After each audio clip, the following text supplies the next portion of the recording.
Welcome to the Scale with Tech and AI Growth Lab podcast. I am your host, Jay Farr at Tech Fusion Systems. Our guest is Ralph Brown at CupRoyale. Ralph, welcome to the podcast. Hey, thanks for inviting me. I think this is fantastic. Okay. Awesome. Glad to have you here. So tell us a little bit about CupRoyale. I see you guys have these enormous, powerful boats racing around the world. That's all I know about it. So fill me in. There's never been a powerboat race all the way around the world. And so we're creating one. Why not? Years ago, I was out boating with my kids and a friend, and we hit a rock and we broke the motor. And I got pissed off. I had no idea this was going to be a life-changing moment at the time. I got pissed off. I said, how is it possible? We can put a man on the moon. We can't make a boat that would go over those rocks and be safe out at sea.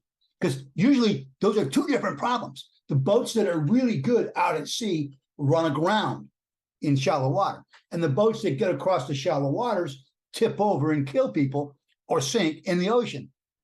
So anyways, I got really pissed off about it, and it got really consumed in my head about how to make a better boat. And over a course of years, it became a really big deal. And at the time, I was in the financial planning industry. I basically did long-term investments for people and their insurances and stuff. And I couldn't keep my head in there. My head was in how to make a boat run better. Yeah, I'm taking a look at these boats. They're really long. They have two arms with like a kind of small balancing flotation device. So you're saying this is like a hybrid boat, like it's built both for shallow and in deep water, No, right? no, I'm not. Okay. You're looking at a website, and I'm trying to give you a little bit of history, and it is a convolution. The race around the world is about getting everybody to build their own design. Okay, each country to build their own design. I say each country, one franchise owner in the country, somebody who buys the team. Okay, that just like the NFL, just like NBA, baseball, there's a team owner. Okay, and the team owner is responsible for everything. Now, most of these guys that are team owners, they have connections. They get a sponsor. You look at a NASCAR, a cheap sponsor in NASCAR, $5-10 million, a high quality sponsor, 50, 60, 100 million. You go to Formula One, a cheap sponsor is on the low end of that, and a top sponsor is $200 or $300 million. So they go out and get a sponsor that pays for everything. If you look at the sailboat races, the America's Cup, most people don't realize that the America's Cup is the oldest organized sport in the world. It's much older than the Olympics. It predates the Olympics, predates any other organized sport that's still continuously going. But the companies pay $100 million to put their name on the side of the sailboat. Can you just comprehend that? $100 million. And so, like Team USA was sponsored by Airbus, a French company. Why would a French company want to sponsor Team USA? It's hard to advertise to the whole world. It's extremely hard to advertise to the whole world. And you go look at and this is a sailboat race, and it only lasts a couple of weeks. It's not something like what we're doing that gets gigantic publicity around the world for a long period of time. But it's a sailboat race that lasts a couple of weeks. But companies still pay an outrageous amount of money. You go to the Emirates. Fly Emirates is the main sponsor of Team New Zealand. Say, what? Team New Zealand? That's a big country. No, that's a little tiny country down there by Australia. Okay, in comparison, why does Fly Emirates sponsor the New Zealand team? Because the New Zealand team wins. That's why. But anyways, so big companies put a lot of money in the So sport. I just want to quote these numbers that you sent me over. You have here approximately 5 million people watch an average NFL game, 400 million people watch the average Formula One race. That's right. It's hard to. Those are crazy numbers. Yeah, the average. Last night I tried to watch the Buccaneers game, and we had TV problems, and we weren't able to watch it as they lost. We don't like to see them lose, but we like the Buccaneers. But anyways, we would have been one of those 5 million people trying to watch. Okay, and then Monday Night Football is actually a little bit higher. Okay, but the regular games, it's about 5 million per game. 15 games a week, 75 million people watching the NFL in any given week. Okay. 400 million watching Formula One. People don't realize how big racing is. And if you look at just the largest NFL stadium, okay, when you include all the empty seats, they can put about 109,000 people in the Cowboy Stadium. 109, that includes extra seats that they put in, which they don't usually put in, but they put 109,000. They could put 350,000 in the Indianapolis 500. Yeah, that's insane. And boating's been around a lot longer than cars. And so that makes sense. How big are these boats? A boat that can go around the world. Can you give us some specs on these? Yeah, any company can, each country can produce whatever boat they want to race around the world. It has to be between 20 meters and 25 meters, 66 feet and 82 feet. It has to be between there. Now, the big deal about it is the ability to race across thousands of miles. But now you have to take that same boat that raced across thousands of miles, and you have to race in the harbor race against the same boats. So if you build an ocean boat, it's all made for the ocean, you're not going to be maneuverable in a harbor race. And the harbor race has a lot of zigzags to make it interesting, make it fun. So the fastest boat to get across the ocean, all right, is automatically wins the pole. When I say wins the pole, do you know what I mean? Okay, so if you go watch a NASCAR race, okay, you may have 32 teams racing, but they're not 32 teams wide in the front. They're staggered, a couple of them wide, and it goes back so that there's 32 teams. The fastest cars win the pole. Okay, and that's when the fastest cars, they practice or they qualify before the race. The fastest ones win the pole, which means they're the front of the pack. Right, got it. So the slower ones are in the back. So for us, we use our ocean race as the pole. So if you get across, for instance, the first race will be from San Diego to Hawaii. If you're the first boat that gets across, you're automatically first in line in the pole. Okay, so other boats that get coming behind you are going to be behind you in the harbor race. The big deal about that is boats that are really good in the ocean probably won't be so good in the harbor. Right. The ones that are really good in the harbor probably won't be the best in the ocean. So the idea is that you put the ones that are fastest in the harbor in back.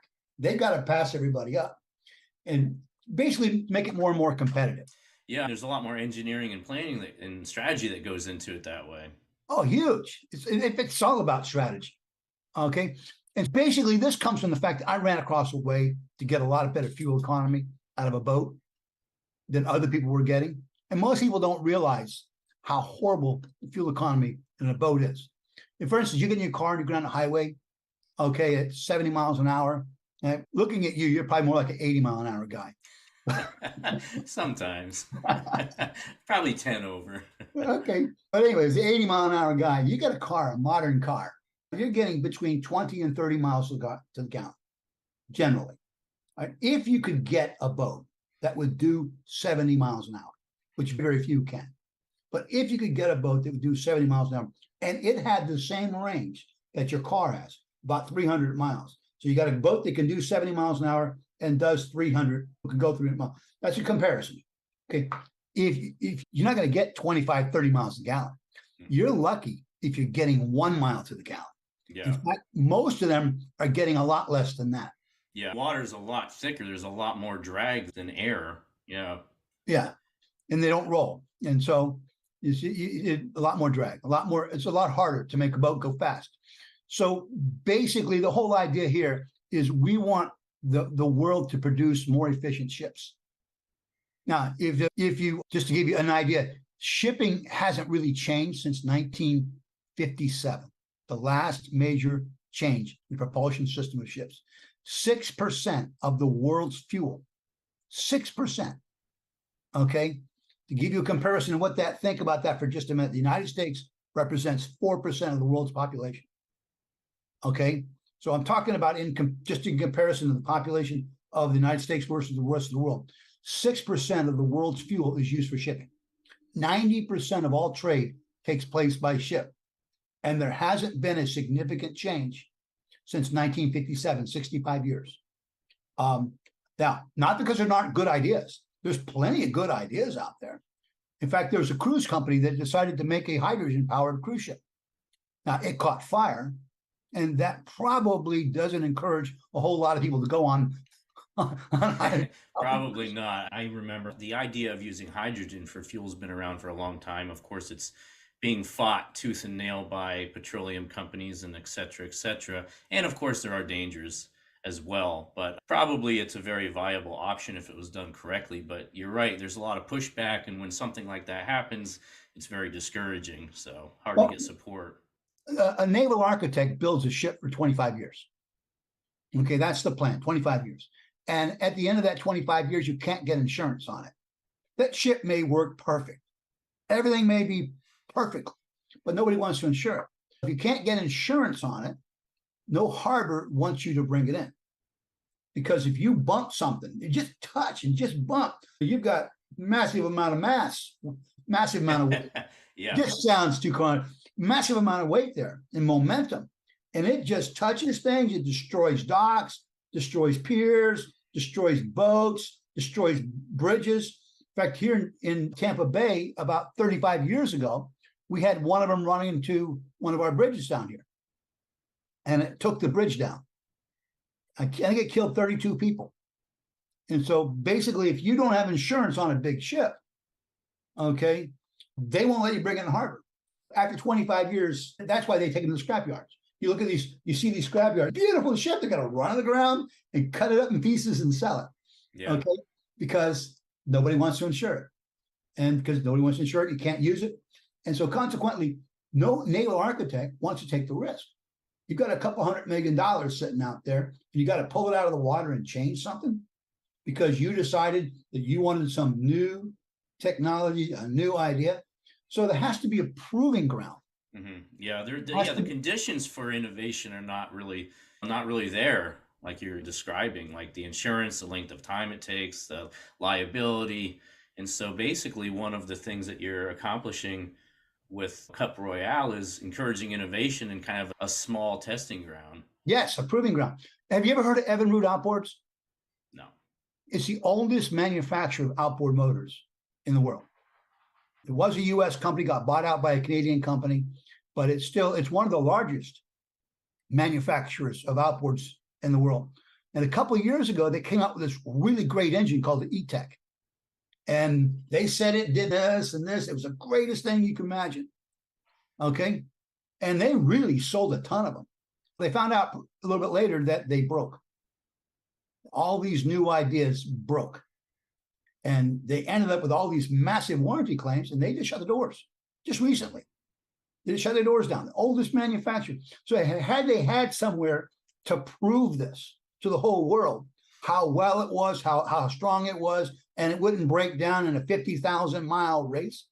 Okay, you do a 50,000-mile race, if it's going to break, it's going to break. Yeah. There's a big difference between design in the lab and then putting it through a real field test in the real world. I've been an engineer for a long time, and I can tell you that things don't always work the way they're supposed to Really? when you put them to the test. And the design engineers are like, that's not possible. And the guys in the field are like, we have a video, we'll send it to you. So yeah, that's too bad. Boy, that was an awfully big gamble they made. Yes, and they put them out of business.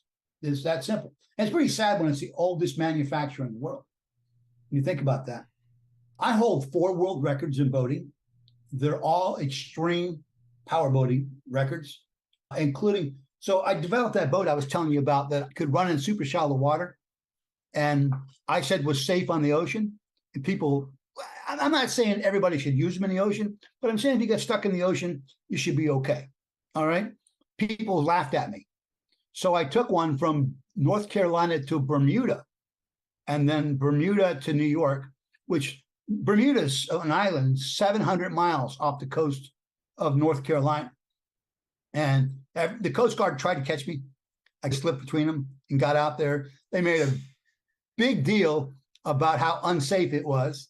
So then I took it from Bermuda to New York. And NBC, I got a ticket for going behind the Statue of Liberty. I did a victory lap around the Statue of Liberty. Evidently, you're not allowed to do that. Oh my God, that's insane. So they came out and they gave me a ticket, The which Coast Guard did. NBC paid for the ticket, which I thought was pretty cool. But it became the longest ocean voyage of what's called a flats boat, a shallow draft boat that can run about that much water. And then I got told by a lot of people I just got lucky. Yeah. So then I took the same boat from Tampa, Florida to Germany, Wow. 8,312 miles. That's really interesting. The difference is the boat is very shallow in the water, right? Not, lots of shallow water boats. But the question is, what makes them stable in the ocean? And what makes them operate? If you get a flat bottom boat, which most people think it's a flat bottom boat, it's not. And not even close to being flat. But if you get a flat bottom boat, your engine still has to sit below the engine about the boat. So you may have a flat bottom boat that floats in this much water, but now you've got an engine that's another foot below that or foot and a half below that, 18 inches or so. So it won't operate in shallow water. But also flat bottom boats are not necessarily stable in the ocean. Most people think they are. Okay. But when you fill them full of water, the water can rush either way and flip the boat. Mm-hmm. And they flip instantly. When they rescue somebody in a boat that flips, okay, almost everybody says immediately the same exact quote. It happened so fast. They were totally surprised. That makes sense. Those flat bottom boats, they flip easily. That's the main problem, right? Yeah. Because they don't run deep into the water. So you want something that does both. But and that's got nothing to do with the race. That's got everything to do with how I got where I'm at. I was making a boat to do that. And that's how, and basically in the process, I ran across a way to get a lot better fuel economy. And I said, I'm going to go around the world and show off my boat technology. The more I started looking at this and I realized, wait a minute, there's no organized race of power boats going around the world. And you stop and look at this thing and you say, wow, would people be interested? The truth is, no, they're not going to watch the TV, the ocean part. 3 days of nonstop, you're sitting there doing this. Nobody's going to watch that. Okay? As boring as all get out. If you can't make money with it, it'll die a natural death. Has to make money. So how do you make money? You get advertising. How do you get the advertisers interested with something that's so boring as watching a bunch of boats out in the ocean? Okay, they're not going to be interested at all. So you got to have something that makes it interesting. So what you do is you take 3 days of ocean, you drop it down into 1 hour. And half of it's about your home country and half of it's about everybody. And now you start, it's the same thing like you watch the show Survivor sometime on TV, I'm sure. Yeah, I've seen some of these shows. Some of these shows are really long. I think it would be really interesting. I think a lot of people would watch it, but they would not watch it from start to finish. They would watch different chapters and it would be like an ongoing story in sections. So that's what we want to do. We reduce that down. But then you have the harbor race, which is live. People will watch that. Most people don't realize how big the crowds are for boat racing. Cocoa Beach, Florida, where I grew up, they have the Thunder on the Beach. Actually, they changed the name to Thunder on Cocoa Beach. I like the original one, Thunder on the Beach, but whatever. But they almost always have more than 100,000 people show up to watch that race. You say, wow, 100,000, how does that compare? Okay, the Raymond James Stadium, which holds the Buccaneers, holds 66,000 people. 100,000 show up to watch the boat race. Now, here in St. Pete, which is right next to Tampa, those of you that don't know that, they have World Cup offshore powerboat racing. Okay, the original crowds were over 200,000 people. That's 3 times the crowd that showed up to watch the Tampa Bay Buccaneers play. Yeah, it's crazy that this doesn't already exist. And that's exactly what you said, right? You were like, why doesn't this exist? It should. So let's do it. That's it. And so it's just become a process. And the whole concept is basically, can we make it create an audience? If you can create an audience with it, there's money there. Mm-hmm. Somebody asked Larry Page, it might have been Sergey Brin, one or the other, when they were going to stop advertising all over Google. And the answer was, we're never going to stop advertising. That's 87% of all of our revenues is what we get from advertising on Google. See, well, wait a minute. What about all that pay for this service and pay for that service and the Google Map service and Google Earth service and all that other stuff? Yes, all of that stuff adds up to 13% of their revenues. The rest of it is the advertising value. And so if you can get eyeballs to watch it, there's money being made off the advertising. And when we look at this thing and we realize that 400 million people watch Formula One, 400 million, and that's why companies spend $200 million putting their name on a Formula One car. Okay, why? Because 400 million people are watching it. So, but, and by the way, when you tell that to someone from Europe, they look at you and say, duh, you didn't know that? Right. Yeah. Right. You tell that to an American, they look at you strange. Not everybody watches football. No. Yeah. We're 4% of the world's population. Yeah, there's only less than 400 million people in the United States, and there's 7 billion people in the world. I think people forget what the numbers really look like. Sometimes you get stuck in your own world. That's it. So anyways, but we believe that we can attract an audience. And when we attract an audience, it may not be 400 million. It doesn't have to be.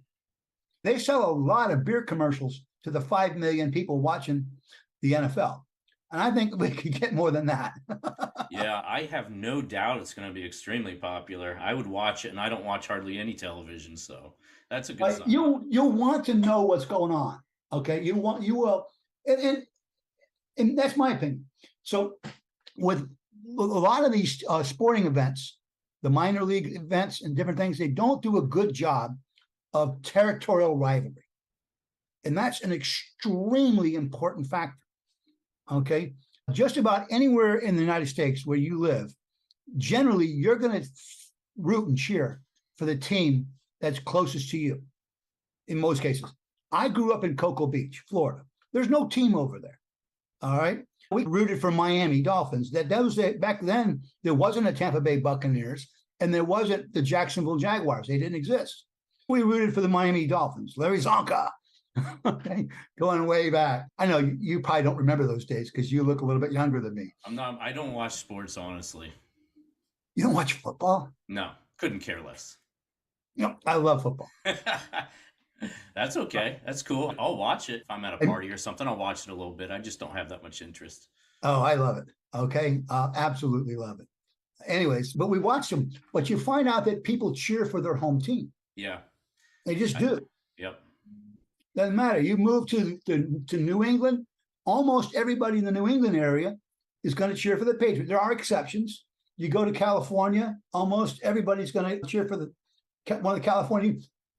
Go to Wisconsin, okay, area, and try to wear a different uniform. Yeah, that's risky. I don't want to do that. Wisconsin's not known for.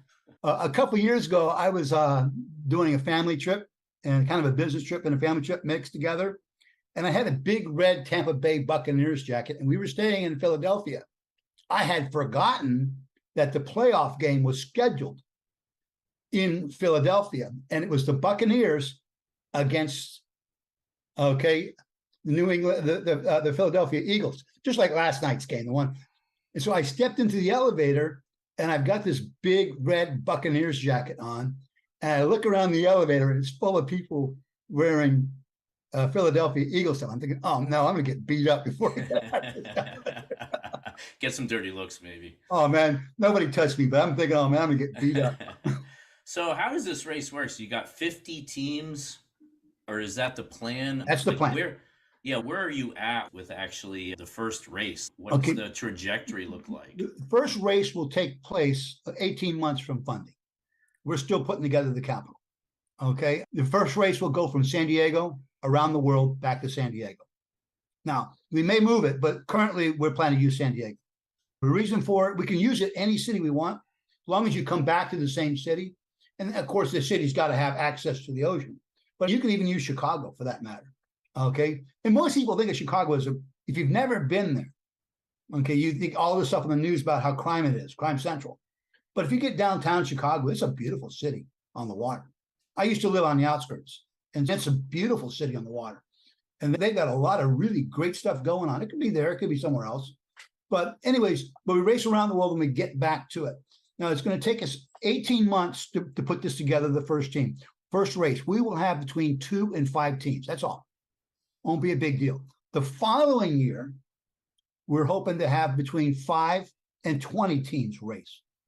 And the year after that, we want to go up by another 10 or so. And eventually we want to have no more than 50 teams.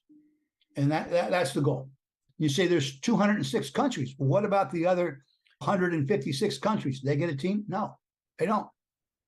So why don't they get a team? Because we're only letting 50 teams. It's just like, how many cities want an NFL team? When was the last time they added an NFL team? It's been years. You have to have enough resources to fund a competitive team. It's not just that. It's they want the exclusivity. That's a big deal. The teams keep going up in value.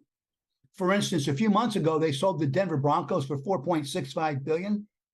Now, I was told the other day, and I'm not sure of this, I haven't verified it, and I really should take a minute and verify it, but they just sold the Washington team for $6 billion. Jeez. So how do you what do you get when you buy one of these teams? Well, you don't realize what they get. You get some dirty uniforms and a bunch of contracts. You might get a building, you might not. You might get a field, you might not. A lot of times those buildings are rented, and the fields, the city owns them. So what do you really get when you spend $4.65 billion for a team? Nothing more than a bunch of contracts. But what you get is the exclusivity, exclusive rights to that team. And that's a big deal, because in 40 years, there's only 3 things that have never had a negative quarter. Healthcare has never had a negative quarter. Education has never had a negative quarter. And North American professional sports has never had a negative quarter. So if you're looking at long-term investments, and you've got, let's suppose you had a few $1 billion and you want to put it somewhere, and you don't want to lose money. You've already made all the money you want to make. Of course, you always want to make more, but you're not worried about making money. You're worried about a good, safe investment. The Walton family thought the Denver Broncos for $4.65 billion was a good investment. And I don't know who bought the Washington. I should look it up, but I haven't. But anyways, somebody just bought it for $6 billion. That team, that group of people thought that was a good, safe investment. Yeah, that's really interesting. I didn't know those statistics. So how do you find, where are you sourcing the teams from? How many people are going to man a boat? And where do you get these people from? Who are these people who want to do There's this? no shortage of people that want to be on a team. There's no shortage of them. I have so many people that are volunteered up to ride with me, because we're going to go after the world speed record first before we create this race while we're in the process. It's a big part of the publicity punch for it. And there is no shortage of people who want that. Now, the reality is, how many of those people really are going to endure? I don't want to make anybody think this is something that's simple and easy, because it's not. You get out to sea, and there's gigantic waves, and you're hundreds of miles, maybe thousands of miles from help. Okay, not everybody does real well at that. Okay, when you're looking around, the big waves are coming over the top of your boat, and huge waves, and your boat's completely submerged in the water, and not everybody gets excited about being there. Okay, but filming it's good, and everybody likes to hear about it. Yeah, that's pretty crazy. How long is it? How long does it take to go around? The current record is 61 days for a powerboat and 41 for a sailboat. Now, almost everybody, I don't know if you saw your face, but you just gave that like a thought. What? Yeah, it doesn't make any sense. Almost everybody says that. With a sailboat, it's 41 days, and you don't have to carry any fuel, and you don't have to stop and get more. Mm-hmm. With a powerboat, you've got to carry your own fuel, and you have to stop and get more. And you can get nobody's help out at sea. Someone delivers fuel to you out at sea, you're disqualified. Okay, you've got to actually stop and get more fuel. So it's 61 days. The 61-day record is a very low-hanging fruit, in my opinion. In the 41-day record, the sailboat record, and almost anybody that knows anything about boats thinks I'm crazy when I say this, I intend to break both records. Okay. No one in the history of mankind has ever taken a powerboat around the world faster than a sailboat, ever. Yeah, Um, that's probably going to happen eventually with all the innovation you're going to be spawning from this event. Eventually, you're going to get there. that's it. But we want to get there before we even start the race. It's not, to me, that's not a hard part at all. That's just one step. It's climbing a ladder. It's one step going up the ladder. But How many miles is it? It's not a straight line, obviously, but how many miles is it with the track that you've laid out? it's just over 25,000. 20. Hang on. I'm talking about two different things. I'm talking about going after the record and the race. They're two different things because the race is harbor to harbor around the world. It's still deliberately more than 50,000 miles. The race, deliberately more than 50. We want it to be the longest race of any kind in the history of mankind. Okay, so you're purposely not doing a very straight line. Completely out of the purpose. Yeah, okay. All right. The going for the records, it's about 25,000 miles and going around the world. And so, anyways, but I think it's just a great opportunity. It's a great opportunity for teams around the world to develop better, more fuel efficient vessels, and the competition to do that. And then just the competition, just sheer old fashioned racing. So to answer the question you asked earlier, which I never answered, we're selling teams. The teams are $6 million a pop. Okay. I have 3 countries that are spoken for, but they haven't written a check yet. India, Ireland, and the United States. Okay. When the checks are written, then spoken for is real. But there's a banker, retired banker in Germany that grew up in Ireland. She wants the Irish team. One of the professional soccer teams, I guess they call them football teams out there, the family that owns that in India has agreed. They told me they're interested in buying. They just don't want to buy the first team. So when someone else buys a team, they want to buy. And then there's a European king that has agreed to help me sell teams. Okay. I can't say any more about which one. Mm-hmm. Okay. But you say, when's he going to help? When we have the rest of the funding in place. Okay. Because you don't want to be embarrassed.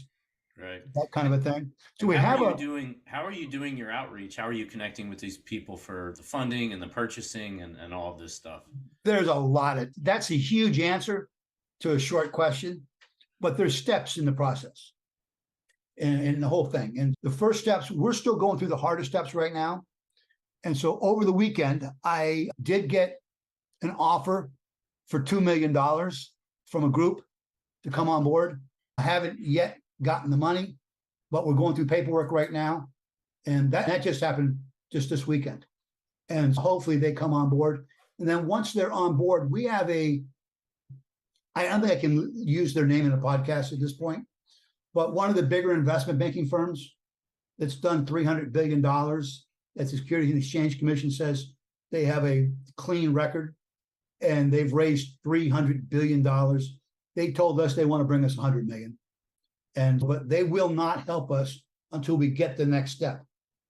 And so the next step is pulling together this money from this other firm that hopefully will follow through on it. Once you get going, I'm sure everyone's going to jump right on board. But that's the same thing. Yeah. The European king, I met him in Florida, but he was here visiting a friend of his. And my friend, a friend of a friend introduced me to him. And the first time I met the guy, he says, why don't you make a donation to my foundation? And I'm thinking, you're a billionaire. Why are you asking me for money? Okay. And then it was explained to me. He gets a paycheck like everybody else does. Okay. And when he wants to spend money that's not part of his budget, he has to go to Parliament and get approval. And then he's got trustees and his family members involved. And so it used to be you could throw your family members who gave you a hard time in the tower. You can't do that anymore. Right. So anyways, he said that once we're funded to where he won't be embarrassed, he would like to help us sell teams. I thought, oh, that's pretty cool. But of course, he wants a commission like everybody else does. And he doesn't have to answer to government officials, trustees, or family members. So if he wants a new Ferrari or a new private jet or anything like that, the teams are expensive. Year one, they're 6 million. In year two, they're 12 million. Year three, they're 24 million. Year four, they're 48 million. We look at Major League Soccer. I know some people think that you're crazy trying to sell teams like this. Major League Soccer, you go back 20 years, they were struggling to sell teams for $3 and $5 million. Today, those teams, there's a waiting line to buy them now, and it's $350,000. No, excuse me, I said it wrong. I said 20,000. Back up. 20 years ago, it was 3 to 5 million. Today, they're 350 million. Yeah. And there's a waiting line for them. Okay. Yeah.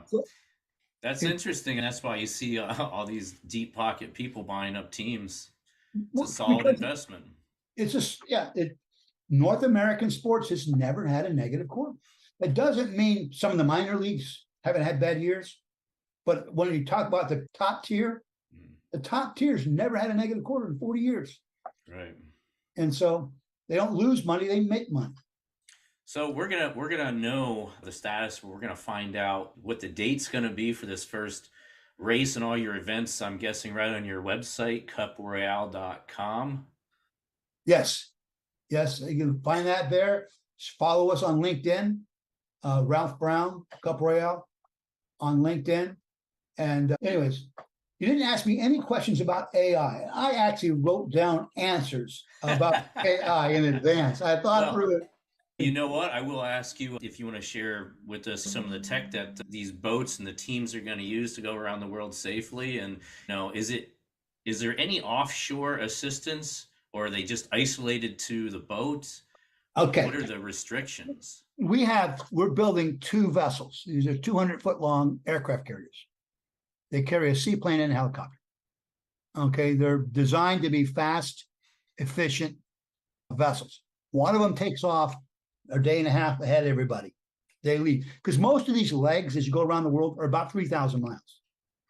Okay, the vast majority of boats in the world can't race 3,000 miles. But the aircraft carrier want to leave a day early. So it's ahead of everybody. And then one comes up behind everybody. It's 200 feet long. It carries all kinds of equipment and medical teams on the boats. So if we have a problem and somebody needs medical in the middle of the ocean, we can go pick them up with a helicopter or a seaplane and take them back to the lead ship or the following ship. Okay. I apologize. But anyways, you've got that. The follow ship's also going to carry extra fuel. If you need fuel, it's going to cost you on time. Right. You need fuel. Well, you need a part. Okay. We may have one of these parts. Let's see. That screw is worth 30 minutes for that screw. Right. You need a tool? Not a problem. See, that makes the story and the engagement from the viewers so much better too. If you put that into the story, this is going to be big. Okay. Oh, you need a gallon of fuel? Okay, we're going to charge you 2 minutes per gallon. How many gallons you need? Yeah, no, there's so much that you could do with this. If you look at the popularity of kind of the reality TV formats, the stories and all the little sub-stories that weave into the overall event, there's so much you could do with this. I think it's going to be so big. I can't wait to see the first one. I think it'd be fantastic. And I think there'll be, just like in football, there's people you love to hate. Okay. Warren Sapp used to play defensive end for us here in Tampa Bay. Okay. Defensive lineman. He was tackled most of the time, but end for some time. But anyway, big, strong guy. He would do things to piss the other team off just on purpose, just to piss them off. Okay. But he could back it up. All right. So he's one of those guys you love to hate. All right. And I think there's going to be people in here that are going to be, they love to hate. Be cameras all over the boat. The first hour or 2 or 3 hours in front of these cameras, you're going to be very hesitant to do things. And then after a while, once you get to where you're doing stuff, you get used to it. There's going to be a lot of personality conflicts, and people aren't going to care about the cameras.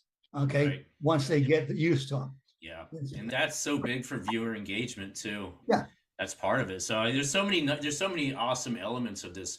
There's something for everyone. There's the cool science behind it, the boating element, the engineering element. There's the personality element, the story element. There's so many different components of this. So I can definitely see how this could be enormous. Yes, sir. Yes, sir. Yeah. Anyways, Any more questions? No, just I'm excited to hear some updates and get some updated timelines, and I want to make sure this is on my schedule so I don't miss it. That's for sure. You will definitely know about it when it happens. And so, where in Ohio are you at? Cincinnati. Okay, now hang on. Cincinnati is the one that's not on. I get them mixed up. Cincinnati and Cleveland. Which one's on the Great Lake? Not Cincinnati. So we're pretty far south, almost to Kentucky. Are you pretty close to the Mississippi River? Not exactly sure how. I've only been here a year, so I'm not sure how far we are. Okay, I apologize. It's okay. I've been to Ohio a few times, but I don't really know Ohio. Okay, I know. Basically, I'm gonna know. I'm following you on LinkedIn. I've got your website bookmarked here, CupRoyale.com. So I'm gonna know about it. And I encourage everybody to connect with you on LinkedIn. I'm sure you're gonna do some post updates. That's Ralph Brown on LinkedIn. Keep us up to date so we can all look forward to seeing that. Okay, thank you. Thank you for having me. Yeah, my pleasure, man. This is exciting stuff. It was a disjointed conversation. We did a little bit here, a little bit there, a little bit there, a little bit there, but if you hang on, you get the whole idea. Dude, it's an amazing story, and what you're doing is just so freaking cool. Besides that, and then of course there's a lot of good things that are going to come out of it too, besides just entertainment and doing cool stuff, like a lot of new innovation with boating and transport and fuel efficiency and probably some safety stuff. And so that's really a positive thing too. We think all of that will come out and more. Yeah. And more. By the way, if you want to go waste your time, go to a naval architect firm and try to tell them how to do things. Yeah, good luck. Good luck. But if you show them it can be done, okay, they'll pay attention. Yeah. I was at the Palm Beach boat show with a friend of mine, and they don't let you park a car next to the actual places because there's no room. So you park off in the distance and you ride the bus up to where the boat show is, the convention center. So we're in the evening and we're going back, and my friend David and I were sitting next to these two guys. They're in the seat in front of us. And I was just talking to them, and they said that they were naval engineers, naval architects. And so my friend David said, hey, we want a boat that can run in really shallow water, but we want to be safe enough to cross the ocean. And one of those naval architects said, you idiot, okay, pick one or the other. You can't get both, okay? You just can't get both. And the other naval architect sitting next to him said, no, elbowed the other guy. Don't you remember that guy near Tampa? Okay, he makes that boat that can run in this much water, and he crossed the ocean in it. He knew about it. Okay, now my point was that you can't teach them anything because they already know it. People have been saying that you can't do this and you can't do that, and this is impossible and that's impossible for thousands of years. Yes, right? And almost all great innovation comes from outside the industry. It doesn't come from inside the industry. If you go back to the computer revolution that we've seen in the last 50 years, just a complete revolution, and you go back and you see a guy named Steve Jobs who partnered with a guy named Steve Wozniak, okay, and they had these great ideas, and Wozniak was working for a company called Hewlett-Packard, and he had a contract with Hewlett-Packard to go show him his ideas, and he went through there, they went and they showed the ideas, and Hewlett-Packard said, nah, if there's anything new going to be computers, it's us. You can't see me, but us, okay, or IBM is going to do it. You guys aren't going to do nothing, okay? And then you go about the same time, there's a guy named Bill Gates. He didn't develop software. He saw the software, and it clicked in his head. We can sell this software. So he goes to IBM, and he's pitching it to IBM. And IBM has the same basic attitude. Okay, if it's going to happen, we're going to do it and go away.